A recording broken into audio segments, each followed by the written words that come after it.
Yusek Gilbert Cruz, kung kayo po ba nag-conduct ng raid and apprehension dun sa Baguio?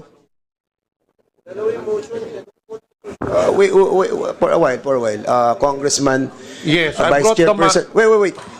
Vice Chairman Pimentel, I think you have a first motion. No, it was not a motion. It was a suggestion. manifestation? It was a recommendation because we cannot pass this subpoena or contempt order without the quorum. Yeah, we have a quorum. We do? Yeah, we do have a quorum. We do have a quorum. Then, Mr. Chair, let me go back to my first matter. Yes, I move that we issue a subpoena to Ms. Leong, or rather, to make it more purpose, I move to cite for contempt Ms. Leong. Okay. Before we act on the motion of Vice Chairperson Johnny Pimentel, the Chair would like to recognize first Congressman Chairman Paduano. Go ahead. Thank you, Mr. Chairman. Just to clarify our internal rules and protocols with regards to contempt, we cannot contempt, in my own personal understanding of our rules, Mr. Chairman, we cannot contempt a resource speaker without first issuing a subpoena at testificandum. So we should practice, we should be strict on giving due process. But of course, question of not attending hearing without legal excuse, that will be the violation later. And that will be the basis for us to cite Ong if he will not be present in the next hearing. If we move and vote in favor of the motion of the Congressman Pimentel with regards to issuance of subpoena to Ms. Ong. No, we have invited Cassandra Leong twice, and in accordance with our rules and the practice of this House is on the third time that we have invited the resource persons without any explanation, a show cause order will be in order. So, Mr. Chair, so I think the subpoena is the proper order that this committee should issue to her. So if it will be okay with the Vice Chairman let Pimentel. me, Sige, go ahead. so that everyone will be clarified, Mr. Chair. Under Section 11 of our House Rules, the committee may punish any person for contempt by a vote of 2/3 of the members present, there being a quorum. The following shall be grounds. 1. Refusal without legal excuse to obey summons. It is very clear we have already issued 2 invitations to Ms. Leong, and she did not even reply. There is no legal excuse, and this falls within Section A of Section 11. So bakit pa natin patatagalin ito? We will know very well, kahit mag-issue pa tayo ng show cause order yan, kahit 3 show cause order pang issue natin, hindi sisipot yung si Leong. Yes. Why we have to go to the long route when we can issue already to cite her for contempt? Very clear na naman po sa Section 11. We Section understand A. the emotion of Yes. the next governor. Kasi, Mr. But Chair, for the information of itong Vice... si Wait, Leong- Mr. Vice Chairman. For the information of the Vice Chairperson, the reason why we need to issue a subpoena order first because we don't have a 2/3 members who are present today. Okay, But if that is the pleasure of the body, Mr. Chair, Yes. then I withdraw my motion, and instead I Subpoena. offer a motion. I move that we issue a subpoena Yes. to Ms. Cassandra Leong. So move, Mr. Okay. Chair. So there's a motion by Vice Chairman Johnny Pimentel to issue a subpoena to Miss Cassandra Leong. Is there a second motion? I second the motion. There's a second motion. Any objection? Hearing none, the said motion is now approved. Okay. Can I proceed, Mr. Chair? Because I have 2 matters. I said I have 2 matters. Wait first. I think the Mr. Chair, I would like to thank Representative Flores because we switched You switch. time And slot. also with Congressman Bosita? Bosita will be the first interpellator. Minority. And then the majority. So if pero he I will... was the one who was Wait, recognized. wait. If you will allow, Congressman Bosita will allow it to be, for you to be the first interpolator, then I will, Okay, no problem. recognize you. Okay, Congressman, Vice Chairman, Thank Johnny you, Pimentel, you are now Congressman recognized. Busita. I'm adamant because I have another hearing sa legislative franchise at 1 p.m. and there is a very important matter to approve. Now anyway, my second matter, I'll just be very brief. Diyan sa Again, bilyar may I reiterate Mayroon my sa bilyar. previous question to Yusek Gilbert Cruz, whether yung grupo ba ninyo ang nag-apprehend doon sa two Chinese nationals in Baguio? Yes, Your Honor. It's with the Bureau of Immigration and regional offices of Cordillera, CIDG, and the Anti-Cybercrime Group of Cordillera. Mr. Chair, pero kayo pong lead agency noon, ano? Yes, sir. Okay, can you, for clarification purposes, sino po ba itong dalawang Chinese national na nahuli ninyo doon? Yung dalawang... wait, sir. I'll just get my records.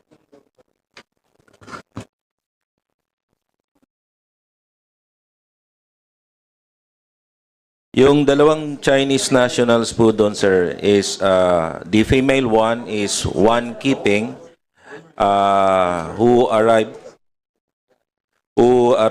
in the country on July 17, 2024 with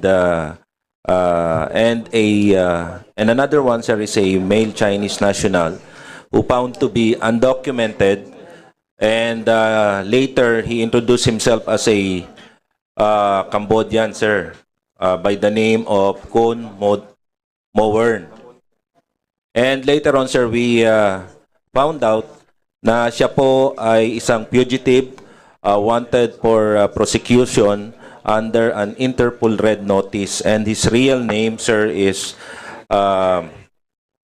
Mr. Sun Liming, who escaped to the Philippines and has introduced himself as Kun Muern, a Cambodian national. He has been identified as an IT consultant responsible for the creation of some IT platforms being used by scam farms in the country. He was apprehended by the Bureau of Immigration and the PAOK last July 27, 2024, sir, at Pinewood Subdivision, Tuba, Benguet. So just to clarify, Mr. Chair, so hindi pala dalawang Chinese national. Isang Chinese and then isang Cambodian. He introduced himself as a Cambodian, sir, but later on, sir, we found out na siya po ay isang Chinese national, fugitive Chinese national. Okay.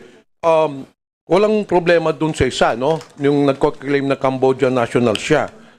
Very clear naman na fugitive yun. Apo. What about the other one? Ano naman ang kasalanan nun? Ang kinaso po natin doon is for her harboring this criminal, sir. So, are these two involved dun sa, connected ba ito dun sa Bamban Tarlac na Pogo?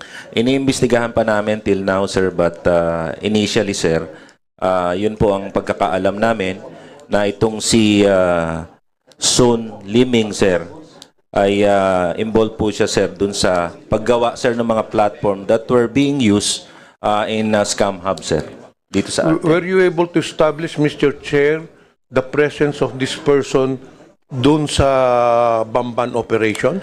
Wala pa po kaming lumalabas sa investigasyon namin, but we are looking at that, sir. Initially, sir, we have this information, sir. Now, Mr. Chair, paano nyo natunton itong Chinese national dun sa Baguio? Was there a tip or talagang through intelligence work lang to? Bakit nyo natunton? Bakit nyo naisipan na nandun nagtatago itong dalawang to? May informasyon po kaming nakuha, sir. Yes, sir. So, I understand na nagtatago sa isang bahay. I think Pine sa subdivision or a certain Royal Pine subdivision ang pangalan. Sino po may-ari nung bahay? Sa ngayon po, sir, as yun nabanggit po kahapon, it's a property, a corporate property. I think it was owned by Mr. Harry Roque. It's a corporate property but being leased by this Chinese national.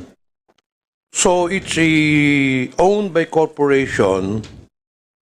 The house is owned by a corporation, and in turn, the corporation is also owned by, or rather, it shows that the owner of the said corporation is former Secretary Harry Roque. Yun po yung nakita namin sa hearing yesterday, in the Senate hearing, sir. Do you have the incorporation papers, or do we have a copy of the title of the house to prove that Secretary Harry Roque is indeed the owner of the said house? Wala po kaming dokumento as of today, sir. So more or less, we are assuming that Yes, it's sir. owned. Yes, sir. Paano po lumabas yung pangalan ni si former Secretary Harry Roque when we do not have any evidences linking Secretary Harry Roque to the said house?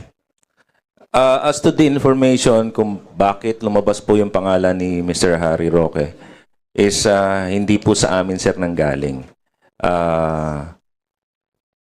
Siguro po, sir, may mga nagtanong-tanong po doon if whether kung nakikita po nila si Mr. Harry Roque doon o yung former spokesperson na Harry Roque.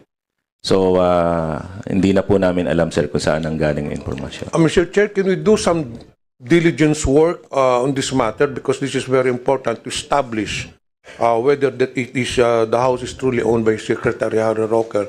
Can we send some people to the register or to the local government unit to ask for documents, titles, and of course to the SEC regarding the corporation, the corporate papers linking Secretary Harry Roque to the said house? Kailangan siguro natin yon. Can we do that? Yes, sir. Yeah, we can have our investigation. To former Secretary Harry Roque, well, you just have heard the statement of Yusek Gilbert Cruz that linking you to the said Chinese nationals. Kilala niyo po ba itong dalawang tao na nahuli ng PAOK? Hindi ko po kakilala itong dalawang tao. In fact, yung isa, sabi naman po ni Yusek, ay kakarating lang na bansa ng July, yung babae. Yung isa, ang pagpapakilala niya, ay siya ay Cambodian. No?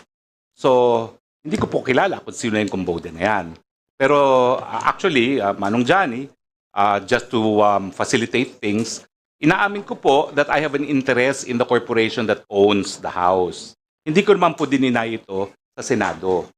Ang problema lang po talaga is we're in the process of distributing property within the family. And right now, hindi po sa akin talaga yung property. But, nagkasundo po kami na talagang I want to retain this property. So ngayon po, ang nag-aari ng property ay, sandali po, kunin ko lang yung pangalan, ha? At, So, former Secretary Harry Roque, you admit that you have an interest in this house by I have an virtue of interest the corporation owning this house. yes po, ang may registered owner po nito is Page 2, Lot 37, Pinewood Holdings Incorporated. In turn, it is owned by a holding corporation called Biancham. Now, ang totoo po nito, I will have no more interest in Biancham, according to our organization, but I will have full interest in PH2 Lot 37 Pinewood Holdings, no, as part of our division, no, within the holding corporation. Pero ang punto po is, meron po kaming contract of lease na ang pumirma po ay isang babae. Ang pangalan po niya ay Yoon Wan. At ito po ay dated January 15, 2024. At dun po sa pirmahan ng contract of lease na notaryado, pinresenta po niya ang kanyang passport at require din po siya na magpresenta ng Alien Certificate of Registration para patunay na legal po siya sa Pilipinas. And I would like to submit a copy of this contract of lease to this body. And likewise, I don't think you have a copy of my contract of lease yet, so I will also provide this with to to the PAOK. No? So para lang pong malinaw na dahil siya po ay nakalis, hindi po ako nakaposisyon dito. Sino Pero- po, Mr. Roque, ang pumirma dun sa lease, contract of lease? Ang pumirma po ay ang aking may bahay na si Myla Roque po. So you are aware of this contract of lease? I'm aware of this contract of lease with this woman po. No? At ako nga po ang nagsabi But na you have never met this person? I've met her po. So... I met her. In Kasi fact, kanina po, Mr. Roque, when I asked you, sabi niyo po, hindi niyo kilala. hindi po, yung that lalaki you're, po.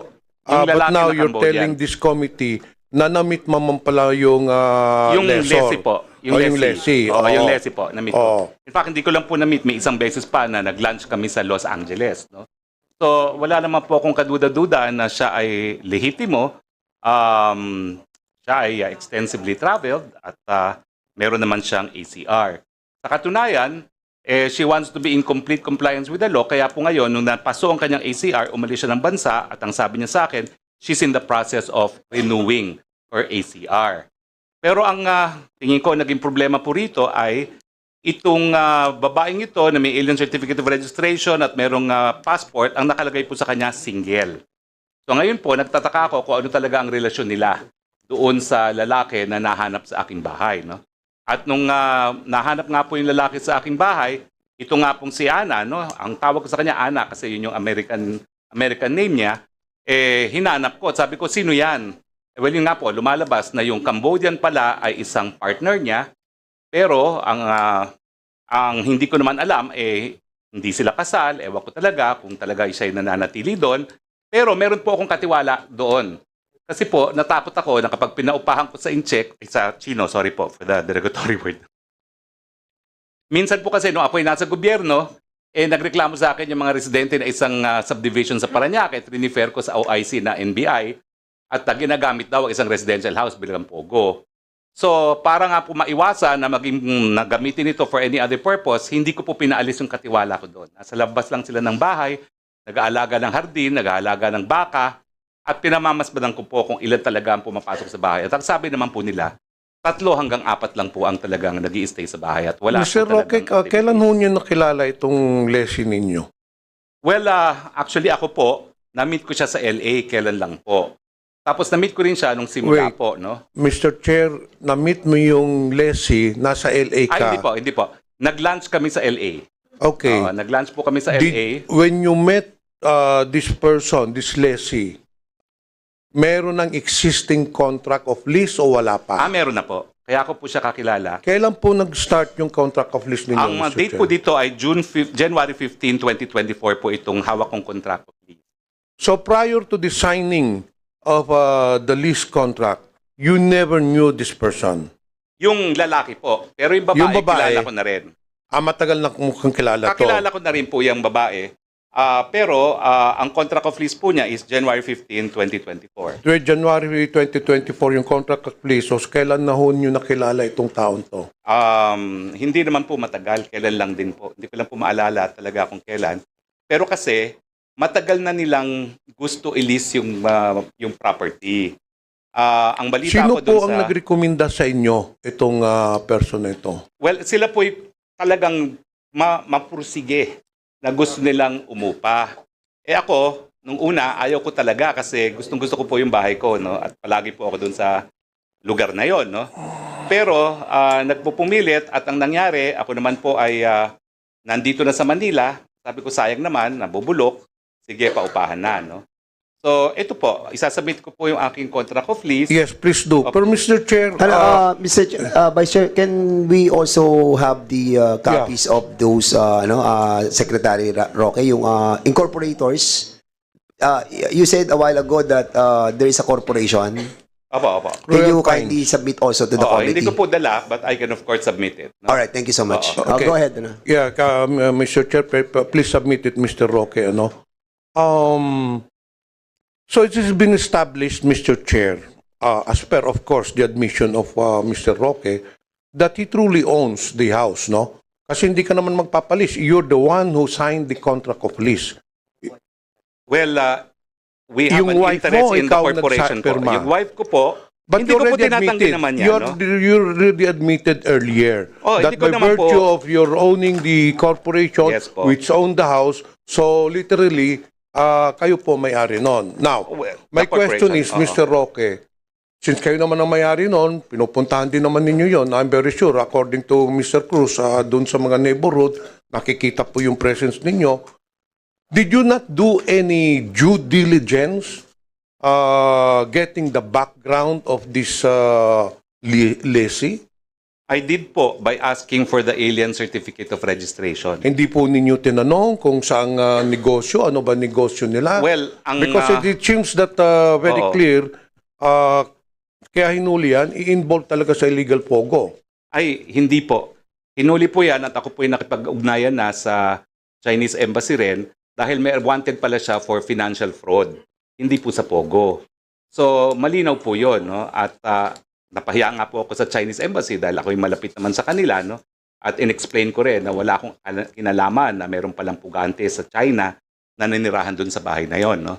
Pero malinaw naman po na sabi po sa akin ng embassy, kaya nga po siya nasalagay sa red list ng Interpol. It's because of financial fraud. I think it is P2P in fact. Hindi ko nga alam kung ano yung P2P, no? Pero P2P financial fraud, kaya siya dinagay po sa Interpol red list. At hindi naman po dahil sa Pogo. So, At, Mr. Roque, Mr. Chair, wala kayong previous dealings nitong lessee? Wala po, wala po. May I ask Yusek Gilbert Cruz? Well, it has already been established, it has already been said, it's in the record that Mr. Roque owns the house. Do you think, Yusek Cruz, that Mr. Harry Roque is a person of interest, considering that the lessee who is leasing his house is involved in illegal activities? Do you think that Mr. Harry Roque will be a subject of investigation or should be investigated? With this development, sir, we will include former spokesperson Harry Roque in our investigation. But of course, sir, we need documents coming from all the agencies involved to prove the ownership of the property. Okay, we will let you finish your investigation, ongoing pa naman ang ano. Now, let me go to the last matter. Masali na lang ako, Mr. Chair. Yesterday, Chairman Al Tenco was interviewed in Head Start. And he said that sometime last year, I don't know, last year or this year, that Mr. Harry Roque accompanied Miss Cassandra Leong to PAGCOR to assist her in the renewal of their license. Totoo po ba yun, Mr. Harry Roque? Manong Johnny, Kong, hindi po yun ang sinabi ni Chairman Altenco. But I saw it. Pero Hindi naman sa- nanood ako kahapon. That's all I did. Oo. Sa Before Senado- going to Manong, we can call May Mr. I remind Altenco, wait. and we can excuse me, Vice retrieve the files of the interview. It was very clear. Mr. Altenco said during the interview na Mr. Harry Roque accompanied Cassandra Leong with regards on the request for the renewal of their license because may $500,000 na hindi nabayaran kaya hindi ma-process yung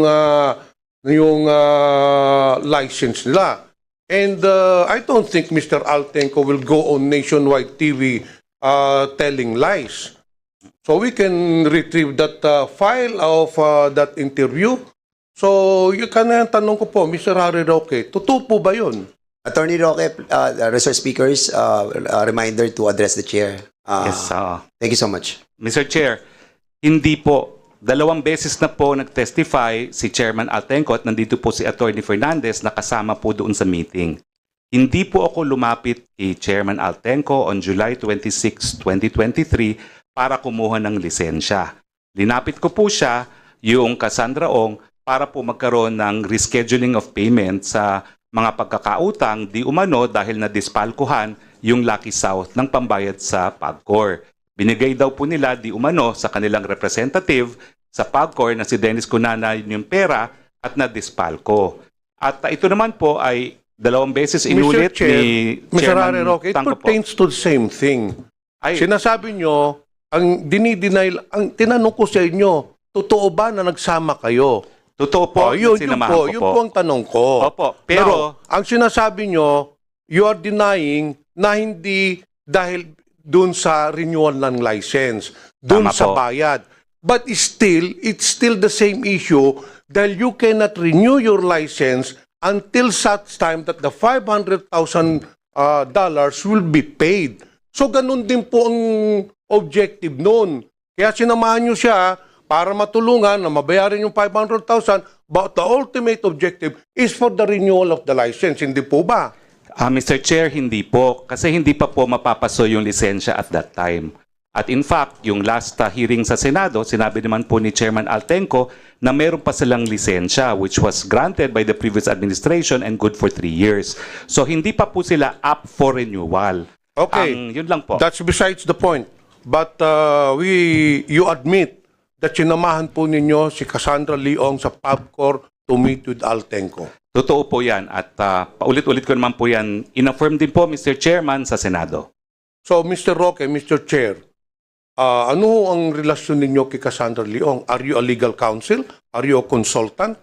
I am Why legal- did you have to accompany Ms. Leong to PAGCOR? Well, In I what am- capacity? In my capacity as a practicing lawyer po, because the company that she represents is Whirlwind Corporation. Whirlwind Corporation po is isang service provider.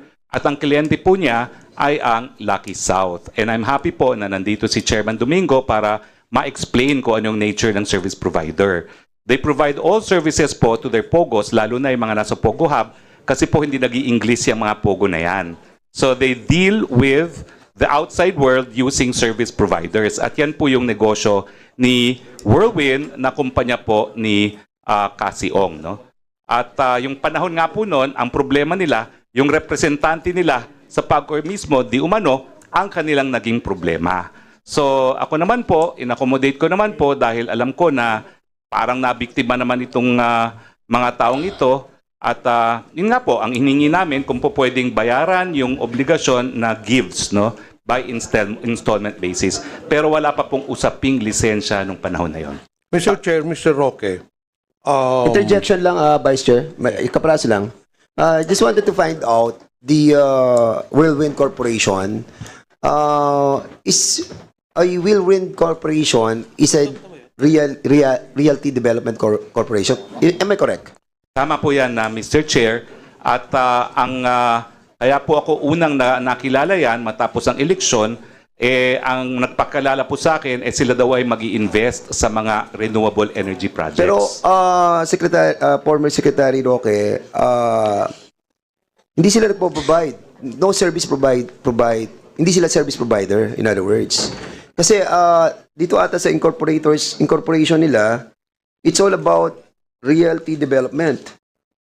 So, I was confused kung nagpo-provide sila ng service ang Whirlwind. Apo. Well, again, apo. Nagpo-provide sila sa... Wait, sandali ha. Because in accordance with the SEC, ano lang po sila? Development, realty development. So, why are they providing services? Sila po ang umupa dun sa lupa, sa Porac, at sila po ang nagpagawa ng mga buildings. At sila po ang Yes. nagpapaupa sa Lucky South. Yes, So, correct. yung by being a service provider, at alam ko po naman po, ang patakaran ng mga ibang service provider, ganyan rin, sila nagbibigay ng physical infrastructure, pati computer sila nagbibigay, at iba pang mga serbisyo dun sa mga nag-ooperate ng POGO, kasi mga POGO talaga, mga Chino, at dun sila talaga sa electronic gambling na involved. So, aside from the realty development, they provide services as well. Tama po yan. At kaya But nga in po, relation to their SEC, ang purpose lang nila is specifically for development ng properties. So, I think there are some violation with regards to the delivering services as well. Hindi ko pa Because- po Mr. Chair, hindi ko pa po nakikita yung articles nila, pero totoo po na they are first and foremost a real It's here, estate company. Secretary Roque. The amended articles of incorporation of Whirlwind Corporation is primarily is to engage in realty development. That's their purpose. Tama po. Mr. So, Chair, Kung sila po ay nagbibigay ng ibang serbisyo, then it's beyond their corporate responsibility nila. normally Diba? po, merong primary at merong secondary. So it could be covered by a secondary purpose po, no? So we At, will check the meron namang secondary mga- purpose. Oo. Okay, for the meantime, we'll be asking. Sige, go ahead muna. I'll be hanapin ko lang. winding up my interpellation, Mr. Chair, to give a chance to other. Mr. Roque, Mr. Chair, kailan ho niya nakilala si Cassandra Leong? Right after elections po, dahil I had to settle back to my practice, dahil natalo nga tayo ng eleksyon, and settle back to old projects that I left hanging, including renewable energy projects. Paano ho niyo nakilala si Cassandra Leong, Mr. Chair? May nagpakilala po sa akin na isang Malaysian company also engaged in renewable energy, at ang sabi nila, sa Singapore, merong company na may presence sa Philippines that is seriously studying the feasibility of starting an integrated solar panel manufacturing facility, kasi nga po binoboycott ng mga Amerikano yung solar panels na made in China. Kailan po, anong year po kayo nakakilala ni Cassandra Leong? Matapos po ang eleksyon. Ang eleksyon po ay 2022. So, matapos po ang May 2022 election, kung hindi po ako nagkakamali, mga July or August po yan. Kailan po kayo pumunta sa PAGCOR, Mr. Chair? Ay, ano po, 2023 na po. 2023. Apo. Nung nakilala po ninyo si Cassandra Leong, hindi ba ninyo alam, hindi ba niya sinabi na she's involved in POGO operations? Ang alam ko po, sila nagpapaupa nga doon sa Porac. Pero that's one only of their businesses, at marami silang businesses, especially in Singapore. At in fact, ang palagi ko pong kausap ay isang non-resident sa Pilipinas. Lumilipad po siya from Singapore to discuss with me the feasibility of the solar energy project, no, which is in Cebu. At yun nga pong CEO na yan ang dahilan kung bakit hindi ko nakumbinsi sila mag-invest dun sa solar project na yon. Kasi ang reklamo ng kanilang CEO who's based in Singapore is napakababa po noong, ano ba tawag doon, yung babayaran po ng Meralco doon sa proyekto, no? Kasi yung proyekto na gusto ko sana mag-invest sila ay meron na pong gano'n, no? PSA.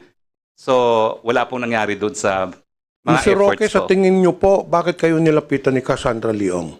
Ay, ako po lumapit sa kanila dahil naghahanap po talaga ako ng investors para sa mga proyekto ng renewable energy. Are Kasi you in a fact, consultant of Whirlwind Corporation? I am in fact legal counsel po. Legal counsel kayo Opo. ng Whirlwind Corporation. Opo. So you have had a long dealings with Cassandra Leong. Well, hindi po long kasi after I accompanied them in PAGCOR, 2 months later, they told me they have a problem with their landlord. That they were being evicted from the property at meron na raw writ of execution from the RTC. So sabi ko, paano nangyari yon? Ang sabi nila, kasi nagkaroon ng kaso na ejectment, yung lupa pala na pinirmahan nilang lease contract sa tatay, nagdidemandahan pala yung tatay at anak. Siguro alam ng mga taga-Angeles yung kwento ng Cruz family. At ang nangyari, yung mga anak na registered owners, dinimanda sila ng ejectment, pero yung tatay, hindi naman binigay sa kanila yung mga papeles, itinago, kaya umabot na sa punto na nagkaroon ng writ of execution at dun sa kaso, may mga abogado na hindi naman nila Mr. inauthorize. Chair, last question, Mr. Roque. Magkakilala ba itong dalawang Chinese national at saka si Cassandra Leong? Hindi po. As far as I know, hindi po sila magkakilala at yan nga po ang aking ine-emphasize. Wala pong links at all itong request ng China sa Interpol to apprehend this Chinese fugitive with the issue of POGOs in the Philippines. Mr. Roque, Mr. Chair, I'm just curious kasi for the past several months, medyo mainit talaga ng Pogo. And it seems your name always crops up. Una yung kay Cassandra Leong. Your name was involved. Then itong pangalawa, itong sa raid ng bahay mo, your name again is involved. So, hindi po natin maalis sa madlang publiko at dito sa komitiba that you might be involved in these illegal activities. Hindi po tama yon, and I don't think there's any basis for saying that. Dahil sabihin na po natin na ako yung nag-aabogado, ang pag-aabogado po is not a basis for criminal liability unless you perform illegal acts. Then And not only that, Mr. Roque, may nakitang papeles, dokumente doon, signed by you when you're still the secretary during the previous administration, doon sa ni-raid sa Bambam or Porac, I think. Opo, salamat po at gusto ko pong explain yan. So on 2 occasions, your name was involved in these illegal activities. Matapos po na kunin akong abogado ng Whirlwind at isasubmit ko po ngayon sa komite yung aking formal entry of appearance sa 3 hukuman, sa Municipal Trial Court Porac, Pampanga, sa RTC 114 Angeles City at saka sa Court of Appeals sa ngalan ng Whirlwind. Yung unang-unang ginawa po namin itong ad cautelan motion to quash or recall writ of execution na inisyu ng Angeles City, Pampanga. Nanaig po kami dito. So it was a minor victory na na-prevent namin yung ejectment. Now, yung panahon naman po yun ay yung isa kong dating staff ay nagsimula mag-aral ng flying sa Clark. At matapos po ang isang hearing, sabi ko, nandito ako sa Angeles, join us, no? At doon po nagkakilala yung staff ko na si De La Serna na taga Bohol at saka si Cassie. Na matapos po na nag-meeting sila, sinabi naman ni De La Serna na siya magsisimula sa Clark at nagtanong, meron bang alam na po pwedeng tirhan dahil siya po ay taga Bohol. At ang alam ko po, ang sabi ni Cassie, pwede naman, meron kaming tirahan doon, kaya lang temporary lang kasi nga depende ko ano mangyari doon sa kaso ng execution. Kaya po, nandoon siya doon sa premises, pero doon po siya sa tirahan. Iwalay po yung tirahan doon sa lugar kung saan ginagawa yung negosyo. Yun lang po yun. Thank you, Mr. Chair. I have no further questions. I'll just await the result of the investigation of PAOK. And let's just hope, Mr. Roque, that there will be no more cropping up of your name in next raids or whatever. Kung mga ano, baka may iba pa kayong bahay na pinaparentalan po. Wala na po. Pero Congressman Pimentel, Manong Johnny, you know me from the 17th Congress. I have no further And question, Mr. Mr. Chair. Chairman, maraming salamat po for the opportunity to explain. And of course, I'd like to thank you for this privilege to come back to what I consider as my home, the House of Representatives.